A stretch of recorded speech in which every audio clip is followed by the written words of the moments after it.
Voy a empezar, con su permiso, con unas palabras que no son mías y que a lo mejor algunos de ustedes reconocen. Son estas. Durante los últimos 20 años, los periodistas de economía suecos se habían convertido en un grupo de incompetentes lacayos que, henchidos de su propia vanidad, carecían del menor atisbo de capacidad crítica. Una y otra vez, sin el más mínimo reparo, se contentaban con reproducir las declaraciones realizadas por los empresarios y los especuladores bursátiles, incluso cuando los datos eran manifiestamente engañosos y erróneos. En consecuencia, se trataba de periodistas o tan ingenuos y fáciles de engañar que ya deberían haber sido despedidos de sus puestos, o lo que sería peor, que conscientemente traicionaban la regla de oro de su propia profesión, la de realizar análisis críticos para proporcionar al público una información veraz. Blomqvist reconocía que a menudo sentía vergüenza de ser llamado reportero económico, ya que entonces corría el riesgo de ser metido en el mismo saco que las personas a las que ni siquiera consideraba periodistas. Estas palabras corresponden a una novela que ha sido la gran revelación de los últimos años, uno de los mayores bestsellers de la historia, Los hombres que no amaban a las mujeres, una novela que seguro que más de uno de ustedes han leído y que, entre otras tramas, habla de la situación del periodismo en Suecia. Pues bien,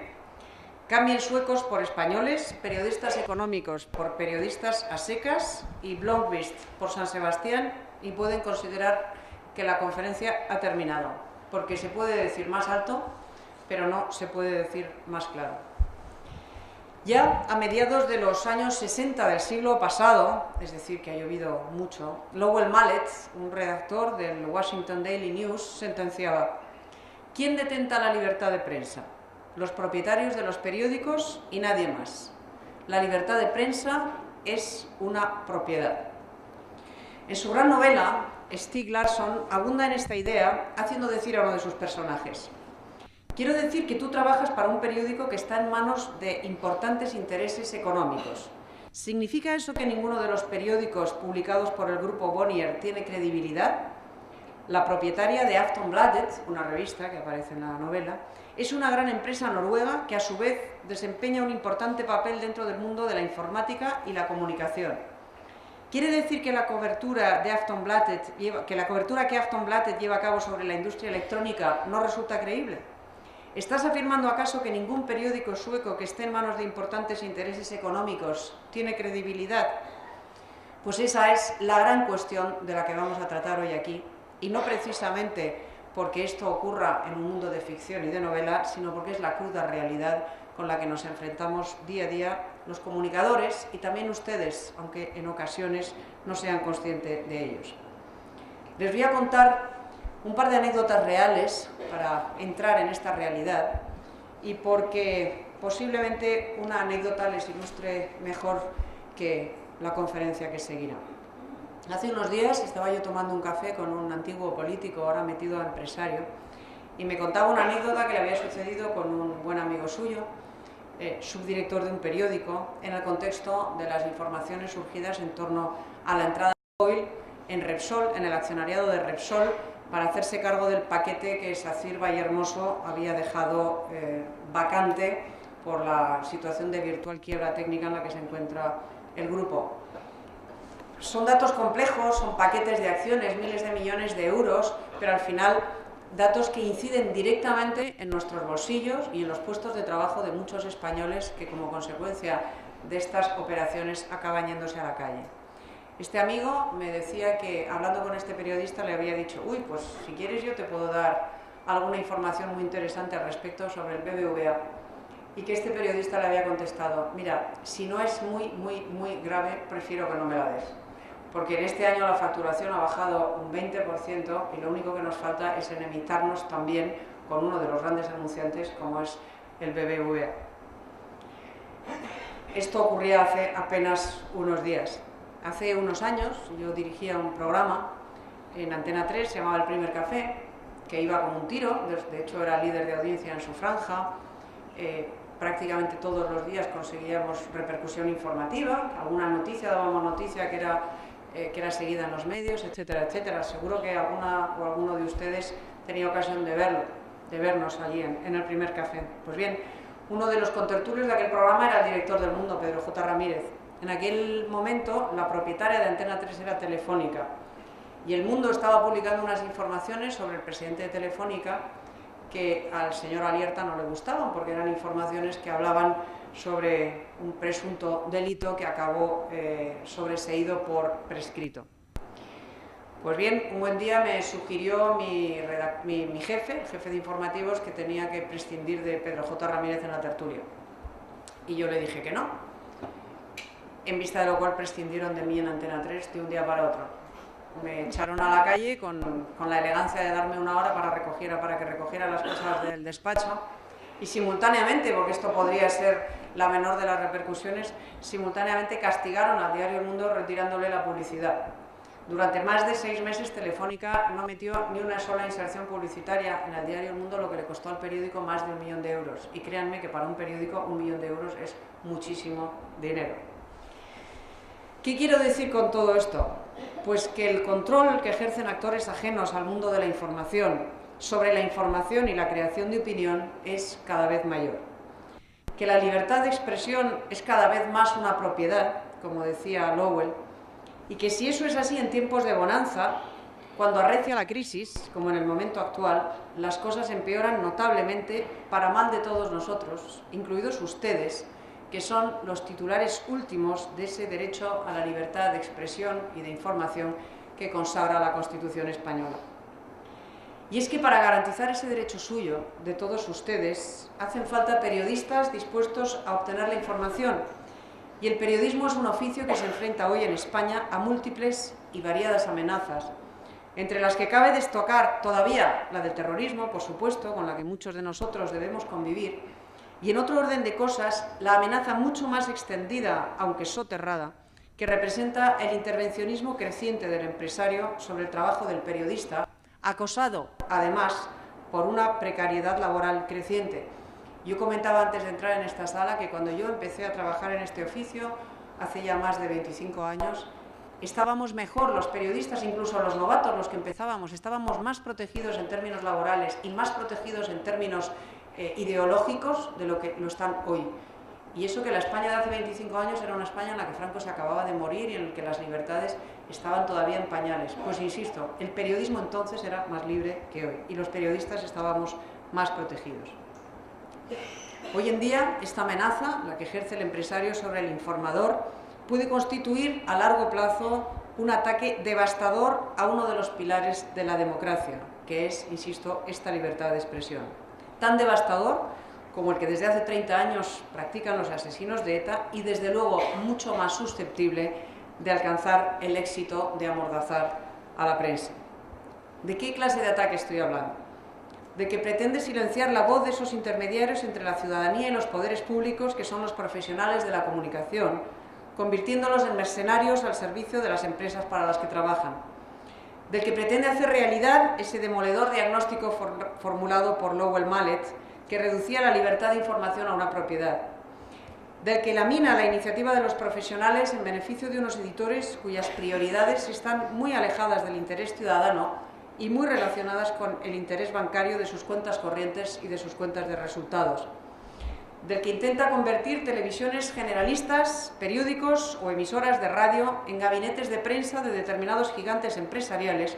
cuya última preocupación es el derecho de los ciudadanos a una información veraz y a una opinión plural. Esta situación no es nada nueva, evidentemente, pero sí se ha agravado en los últimos tiempos y, paradójicamente, empeora a medida que disminuye la capacidad del poder político para intervenir en un terreno en el que no solo se juegan cuestiones económicas, no lo olvidemos, sino principios tan esenciales desde el punto de vista de la higiene democrática como el de la defensa del pluralismo, la transparencia informativa y la diversidad de puntos de vista. En España, tradicionalmente y hasta fecha muy reciente, era el poder político quien coartaba de manera sistemática la libertad de expresión, base y sostén de todas las demás libertades. Ya en 1545, por no remontarnos a épocas anteriores, la Inquisición confeccionó el primer índice español, es decir, la primera lista oficial de textos proscritos, con lo que quedaba formalmente instalada en nuestro país la censura que nos acompañaría a lo largo de la mayor parte de nuestra historia. E incluso hoy, las decisiones administrativas resultan decisivas para la obtención de licencias de radio o televisión, cosa absolutamente arcaica y que se supone que terminará cuando se produzca el apagón analógico y llegue la era digital en la que cabrán todas las televisiones. Digo se supone porque yo hasta que no lo vea no lo creeré. Digo, incluso hoy las decisiones administrativas resultan decisivas para la adjudicación de licencias de radio o de televisión, con actuaciones tan absolutamente caciquiles e intolerables como la reciente adjudicación por parte del CAC en Cataluña de licencias con la cual se castigó a los medios críticos como la COPE o Punto Radio, quitándoles sus antenas, a la vez que se premiaba a otros medios más dóciles con una ampliación de frecuencias. Y frecuencia, no lo olviden, es igual a ganancia, que es en realidad de lo que se trata. En otros territorios de tradición ideológica distinta, como el mundo anglosajón, el control de la información se ha ejercido siempre tradicionalmente por parte de los poderes económicos, y últimamente España se ha incorporado plenamente a esta práctica sin abandonar del todo la que se deriva de nuestra vieja Inquisición y su célebre índice. Vamos, que no cambiamos una censura por otra, sino que sumamos una censura a otra. Como les decía antes, vamos cada vez mejor. Esta tradición anglosajona es algo que relata magistralmente Jeffrey Archer, por volver a la literatura, que refleja a veces mejor que la realidad misma o la cuenta mejor la situación, en su libro El cuarto poder, que yo les recomiendo, y que narra la batalla librada por dos poderosos hombres de negocios a través de las portadas de sus periódicos, presionando salvajemente a sus directores y redactores a favor o en contra de los gobiernos de turno, al albur de sus coyunturas empresariales y sin la menor consideración por el interés general. Y es algo que ya denunció el periodista francés Jean Schwebel con increíble lucidez en 1968. Es aberrante, decía el autor de La prensa, el poder y el dinero, que la misión de la información, verdadera misión de interés público, esté asegurada por organizaciones comerciales, siendo el beneficio el objetivo natural de estos organismos, y no menos natural su tendencia a la concentración, confiriéndoles progresivamente formas monopolísticas que son la negación misma del pluralismo al cual debe responder la verdadera información. Y añadía, impotentes frente a esta evolución que acentúa el carácter mercantil de la prensa, muchos directores han llegado a ser brillantes jefes de empresa, manipuladores de los negocios, recaudadores de publicidad. No son ya los grandes servidores de la información que deberían ser por la causa de la libertad y la justicia, de la paz y del progreso. Lúcidas y terroríficas palabras que hoy se han demostrado absolutamente ciertas. Como ven, no hay nada nuevo en lo que yo he venido hoy a denunciar, aunque sí un problema agravado, como les digo, por la crisis. Llegados a este punto, un breve repaso de nuestro escenario mediático para ver cómo está afectando esta crisis en la libertad de información. A día de hoy, además de la radio y la televisión públicas, que en magistral definición de Indro Montanelli son los botines de guerra de los partidos vencedores en las urnas, en nuestro país existen prácticamente solo 4 grandes grupos de comunicación, 4 y 1 que apuntan el horizonte que está intentando despuntar con el respaldo incondicional del presidente del gobierno, lo cual significa que si este gobierno dura un poquito más, ese grupo verá la luz.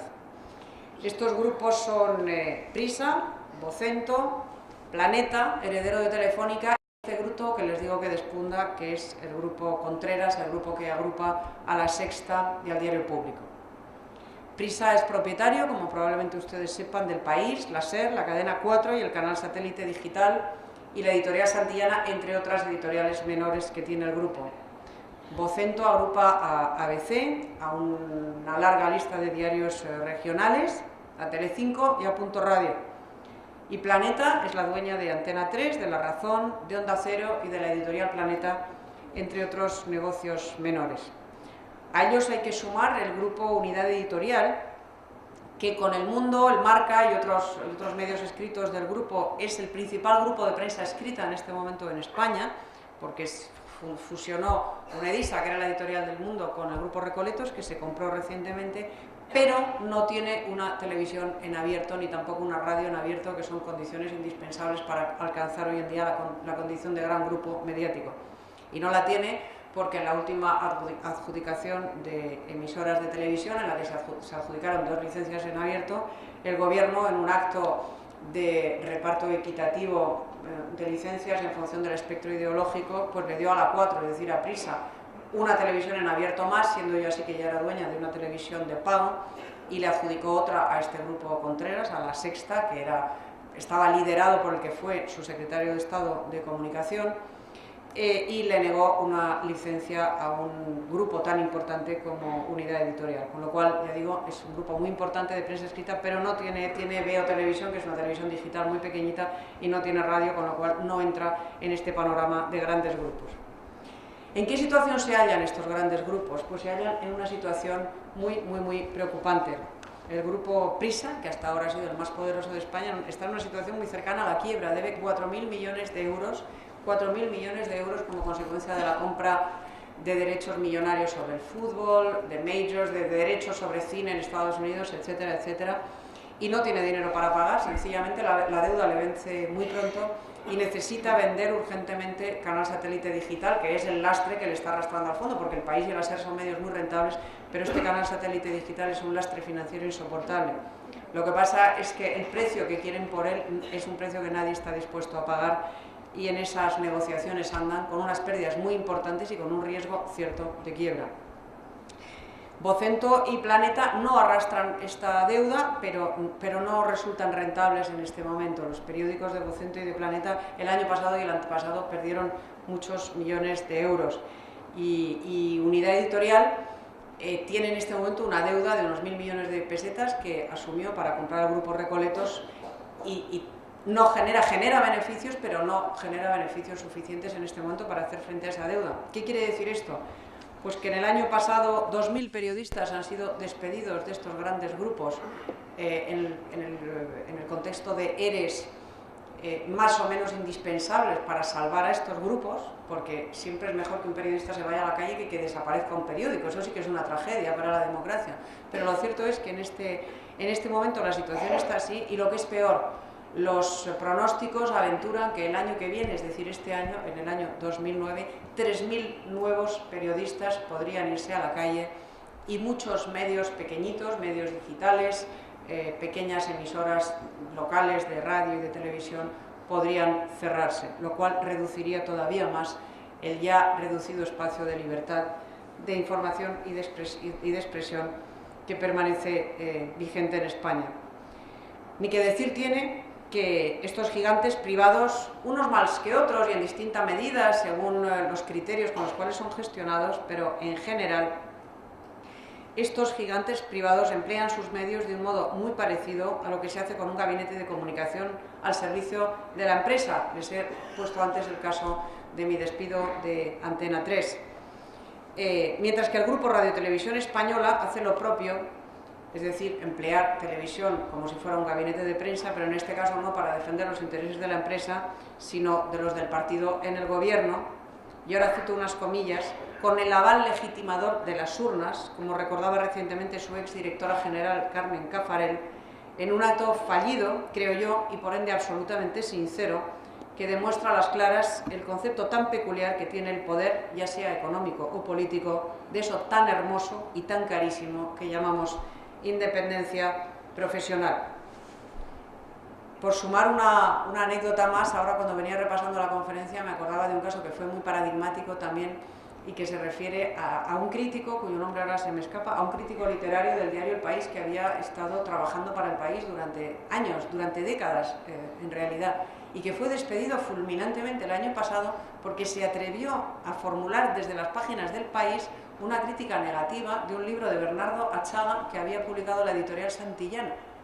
Hasta tal punto llega el espíritu corporativo, el espíritu empresarial por encima del espíritu periodístico, que ni siquiera se le permite a un crítico criticar mal un libro cuando ese libro pertenece a una editorial del grupo. Ese es el riesgo que entraña el hecho de que los grupos de comunicación tengan intereses ajenos, o los grupos de información tengan intereses ajenos a lo que es el mundo de la información en sí.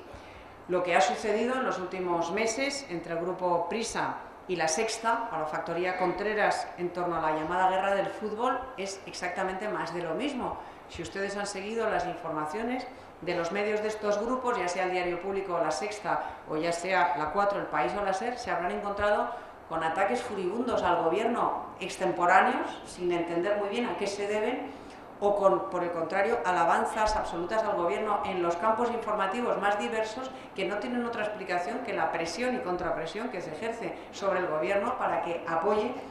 los intereses de uno de estos dos grupos en torno a un negocio archimultimillonario, cuál es el negocio del fútbol. Los que estamos más o menos en el secreto de cuáles son la ideología de los integrantes de esos grupos y de sus directores, nos hemos quedado verdaderamente perplejos de ver cómo, hasta qué punto la información podía estar sesgada y manipulada en función de intereses completamente ajenos a esa información. Les podría dar muchas más anécdotas, pero sería reiterativo, ¿no? Y digo, cuando la publicidad se ha reducido entre un 20 y un 30% en los últimos meses, cuando esto ha provocado agujeros enormes en estos medios de comunicación, las presiones se multiplican hasta el infinito. ¿Y qué consecuencias entraña esta situación, no ya para el periodista, sino para el titular último del derecho a la libertad de expresión e información, que es el ciudadano, que somos todos nosotros? Pues para el periodista las consecuencias son desde luego devastadoras. En este escenario de periodismo de trinchera impuesta, y a veces retribuida, pero en general impuesta. En este escenario cada vez más pequeño, cada vez más concentrado y cada vez más precario, en el que la movilidad profesional se estrecha como un corsé hasta dificultarnos la respiración misma, al profesional de la comunicación no se le exige ya lealtad a la casa, como siempre ha ocurrido, se le exige sumisión absoluta a los postulados de la empresa como condición sine qua non para permanecer en ella.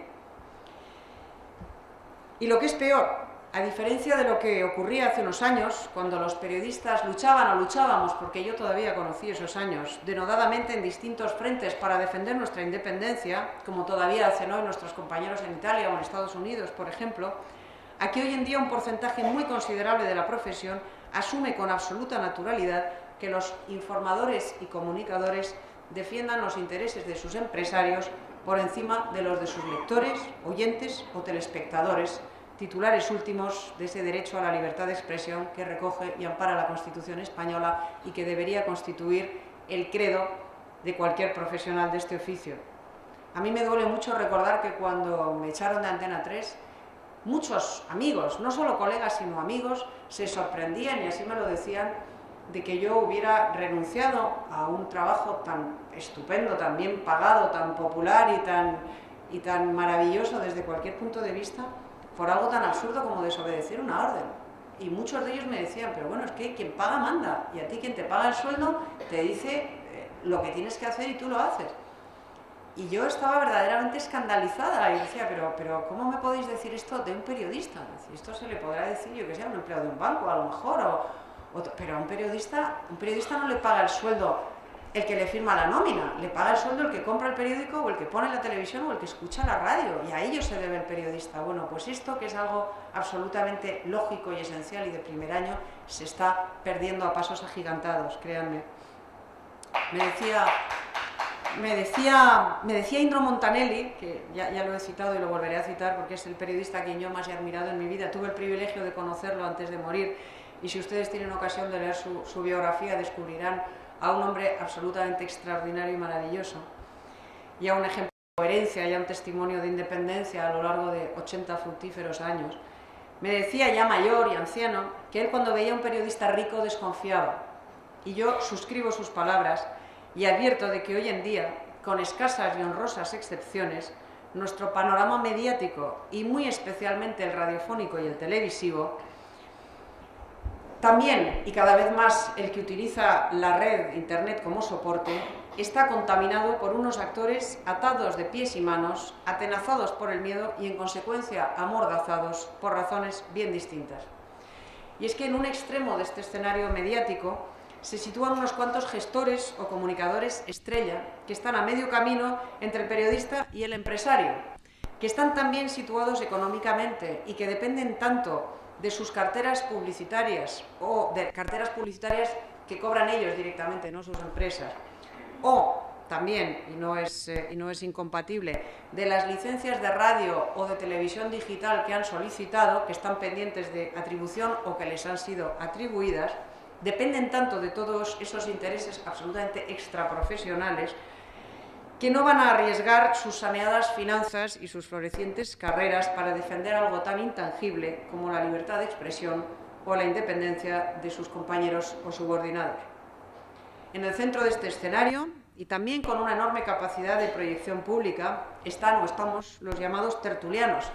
categoría profesional relativamente nueva que complementa a la ya tradicional de columnista y que resulta mucho más sencilla, mucho menos trabajosa y además mucho más lucrativa. Tan lucrativa como para disuadir de determinadas prácticas arriesgadas como la solidaridad corporativa o la denuncia de algunos escándalos que pudieran acarrear la pérdida de tan anheladas bicocas.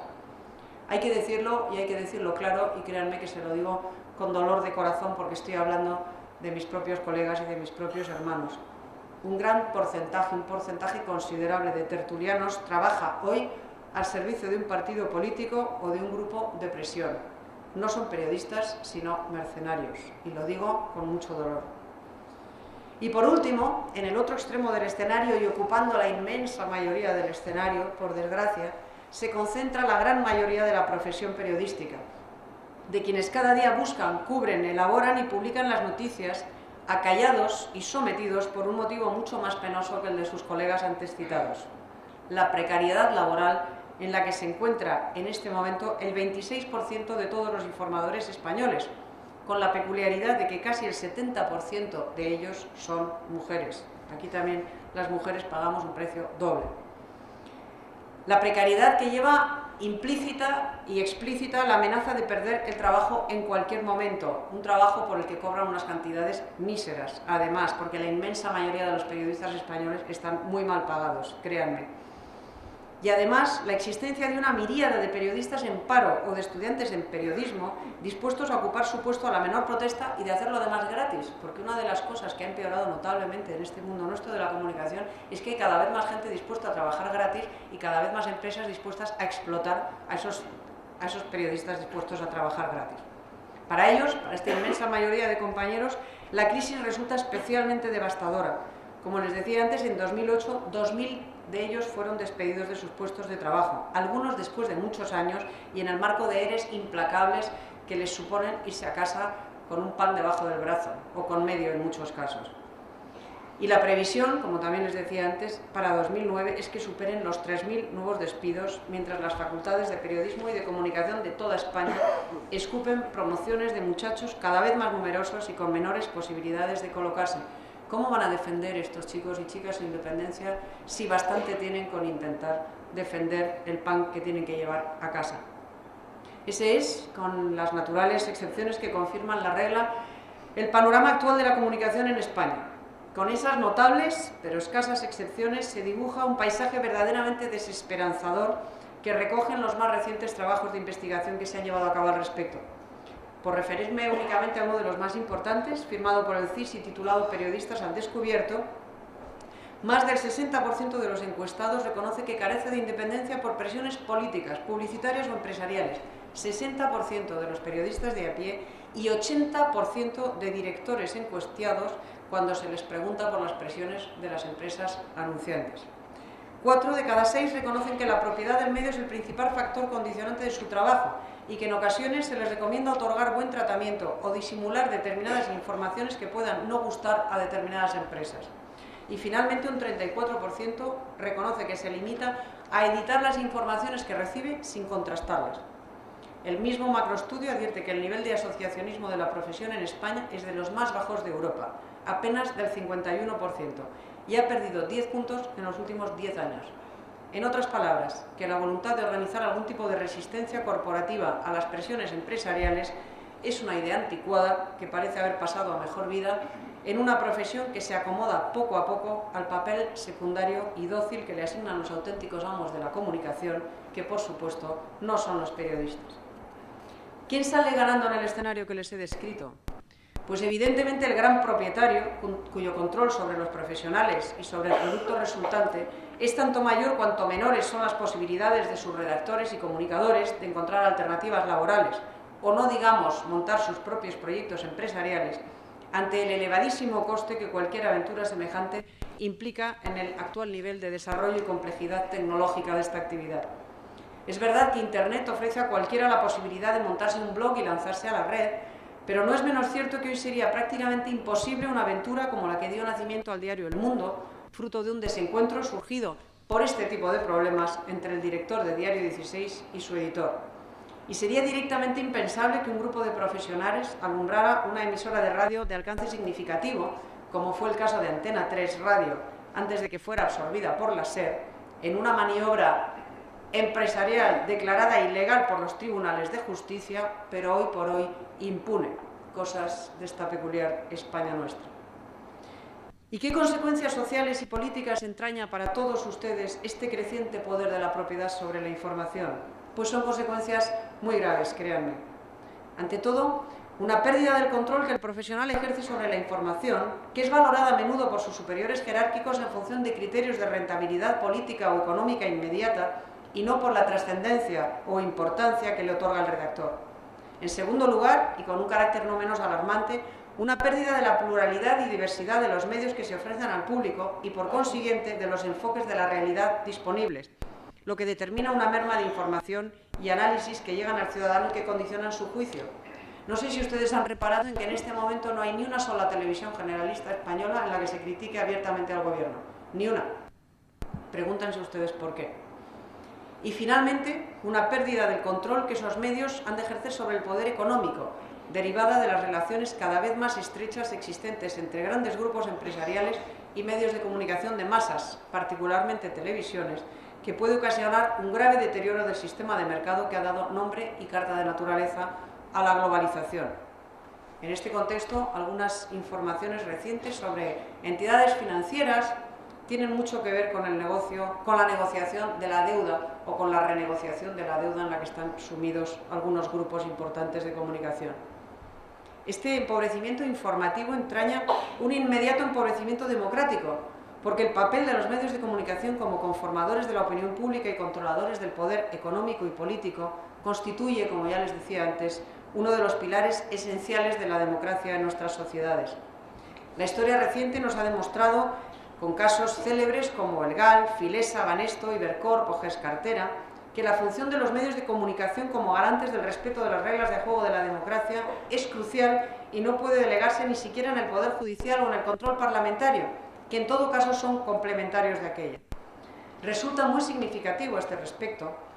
que ningún periódico, radio ni televisión denunciara las grandes quiebras financieras que se han producido recientemente en Estados Unidos y en Europa antes de que estallaran en toda su gravedad. No sé si se han dado cuenta, ni una sola denuncia, ni una sola información que por lo menos pudiera dar alguna pista, ni un solo cuestionamiento en los periódicos, en las radios, en las televisiones sobre estos grandes grupos de estafadores que han estallado, estas grandes estafas piramidales que han estallado. ¿Recuerdan lo que decía Stieg Larsson y les leía yo al principio de esta charla? ¿En qué se han convertido la mayoría de los periodistas que cubren información económica? ¿En qué les han convertido sus editores? Sin el control de los medios de comunicación, el ciudadano está vendido frente a los grandes poderes, créanme. Por otra parte, no es necesario recordar que en una democracia mediática como esta, en la que una hora en prime time vale mucho más a efectos electorales que toda una campaña de mítines pueblo a pueblo, la propiedad y utilización de esos medios es una cuestión que va mucho más allá de la mera gestión y rentabilización de un negocio cualquiera.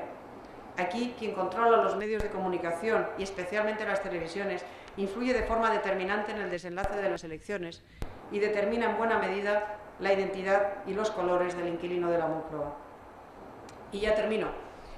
Como decía Montanelli, la independencia es posible siempre que uno esté dispuesto a pagar el precio, que es muy alto, cada vez más alto. Hoy en día, para muchos periodistas, sencillamente impagable. Pero que nadie se equivoque, nosotros somos únicamente intermediarios. Si la libertad y la independencia de los periodistas siguen perdiendo terreno, la democracia quedará reducida a un cascarón vacío, cosa que pagaremos caro. Esta también es una crisis muy seria y que dejará graves secuelas cuando la otra, la que nos ataque el bolsillo, sea solo un mal recuerdo. Gracias a todos.